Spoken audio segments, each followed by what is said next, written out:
तेरी नाम कबीर का विखम काल गजराज, दादू भजन प्रताप ते भाग्य सुनत आवाज। पल एक नाम कबीर का दादू मन चितलाए, हाथी के असवार को स्वान काल नहीं खावे।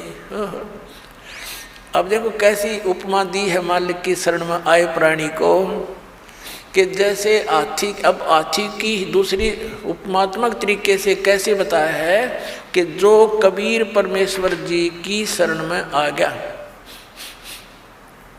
वो तो समझो इस काल की रेंज से, रीच से, पहुंच से इतना दूर हो गया जैसे कोई हाथी पर बैठ जा और उनको कुत्ते हानि नहीं पहुंचा सकते। हाथी के असवार को स्वान काल नहीं खावे। हाथी पर जो बैठा है वो तो समझो भगत परमात्मा का, और काल समझो कुत्ता। अब हाथी पर बैठे हुए व्यक्ति को कुत्ता कोई हानि नहीं पहुंचा सकता। तो ये काल तो इतना, काल की रेंज से, काल की पहुंच से आप इतने बार हो गए, जानबूझ के हाथी तो नीचे गिर जाओगे तो कुत्ता पिंडी पाड़ेगा तुम्हारी, और जब उससे नीचे नहीं उतरे तो कुत्ता कुछ नहीं कर सकता। तो परमात्मा की मर्यादा से दूर होते ही वो तो तैयार बैठा है, वो तो भौंक ही रहा है, आते ही पाड़ू खाऊं इसको। तो ये उदाहरण देना चाहते हैं दादू साहब जी। पल एक नाम कबीरी का दादू मन चितलाए, अस्थि के असवार को ये स्वान काल नहीं खावे। सुमरत नाम कबीर की ये कटे काल की पीरे, दादू दिन दिन ऊंचा हो फिर परमानंद सुख सीरे। सुमरत नाम कबीर का, जो परमात्मा ने सही नाम हमें बताया है, उसका जाप करने से कटे काल की पीड़, ये काल जो आपको दुख दे रहा है, ये कर्मों से, ये पाप कर्मों से, ये फिर नष्ट हो जाएंगे। पाप परमात्मा कहते हैं कर्म ब्रह्म मंड के मैं पल में कर हूँ नेस, यानी क्रोस मार दूं पे सब पे, अर्जिन हमारी दो ही दी सो करो हमारे पेश, तुम अकाउंट भी ना लेना। दादू नाम कबीर की जो कोई लेवे ओटे, तिनको कभू लागे नहीं ये काल वज्र की चोटे। अपने आत्मा इतने समर्थ की शरण मिल गई हमारे को, और ये इतने गवाह भगवान के,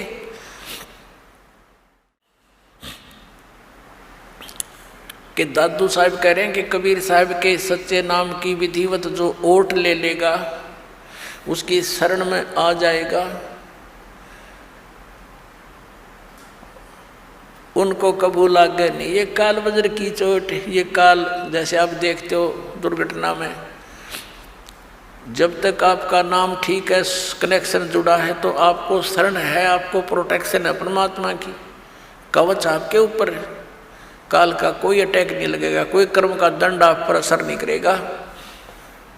जैसे आप देखते हो कि दुर्घटना में परिवार नाश हो जाते हैं, ये कभी नहीं हो सकता इस मालिक की शरण में आने वाले को, लेकिन रहना पड़ेगा मर्यादा में।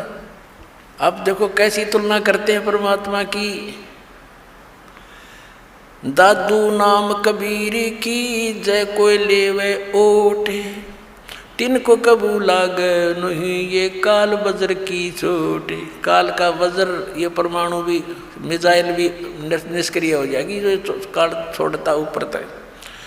फिर कहते हैं और संत सब कूपे हैं ये कहते जरीता नीर, दादू अगम अपार है दरिया सत्य कबीर। दादू साहब जी कैसी बढ़िया तुलना करते। और संत सब कूप हैं, जैसे छोटे मोटे संत हैं, कोई जिन देवताओं को तुम पूजते हो, ये तो ऐसे समझ लो कोई तो कुएं का जल है, कोई जरीता नीर, कोई छोटा मोटा झरना कुछ क्षेत्र में काम कर रहा है।